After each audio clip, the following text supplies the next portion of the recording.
देखिए, माननीय नेता ये पहली बार उनकी यात्रा नहीं हो रही है। इस तरह की यात्रा पहले भी माननीय नेता ने हमें लगता है 16 में उन्होंने यात्रा की थी, जिसमें जीविका दीदियों से संवाद किया था और जीविका दीदियों से उनकी समस्याओं को जाना था, फर्दर कैसे हम उनको स्ट्रेंथन करें इस पे जाना था। और अब ये कार्यक्रम जो है, हर साल नेता कोई ना कोई यात्रा पे रहते हैं, डेवलपमेंट के काम को देखते हैं, जिलों का भ्रमण करते हैं, नई योजनाओं का चयन कराते हैं। ये सब काम ये नीतीश कुमार के 19 वर्ष के कार्यकाल का ये पार्ट रहा है।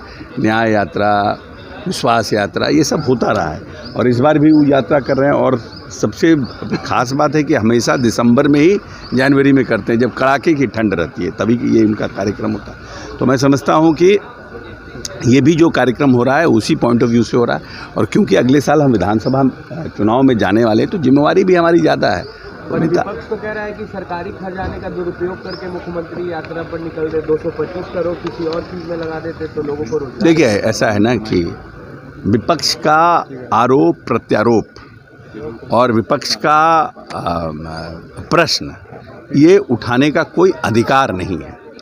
विपक्ष तो बिहार को मात्र 24,000 करोड़ पर ही छोड़ के रखा हुआ था। विपक्ष के पास अगर सिर्फ हम अपने विभाग की बात करें तो मात्र 8,000 किलोमीटर सड़क थी, और वो भी PMGSY उस सड़कों का निर्माण करता था और बाहर की एजेंसी आके काम करती थी, केंद्र की एजेंसी।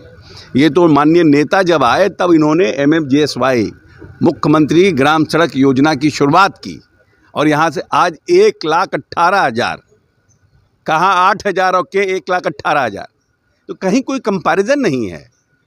नीतीश कुमार का काम करने का तरीका अलग है। नीतीश कुमार का अनुसरण दूसरे राज्य के लोग करते हैं, इसीलिए विपक्ष को कोई तो हताश है कि पैसा खर्च कर रहे हैं, ये कर रहे हैं। अरे तो किसके लिए कर रहे हैं? आपने तो आरक्षण नहीं दिया पंचायती राज व्यवस्था में, और आरक्षण देकर के नेता, उसमें तो भारी विरोध हुआ। तो जो अति पिछड़ों को, महिलाओं को, दलितों को आरक्षण दिया, उसी का फायदा है ना कि आज नक्सल पूरा रेडिकेट हो गया बिहार से। तो नीतीश कुमार का जो विजन है, दूरदर्शिता, उतना अभी अकल नहीं आया विपक्ष को उनको समझने का कि उनका किस दूरदर्शिता से वो काम कर रहे हैं। इसलिए विपक्ष को परेशान होने की ज़रूरत नहीं है। सरकार के धन का और बजट का सदुपयोग हो रहा है, और बड़ी आबादी महिलाओं की है, उसको सशक्त करने के लिए राज्य सरकार की जवाबदेही है।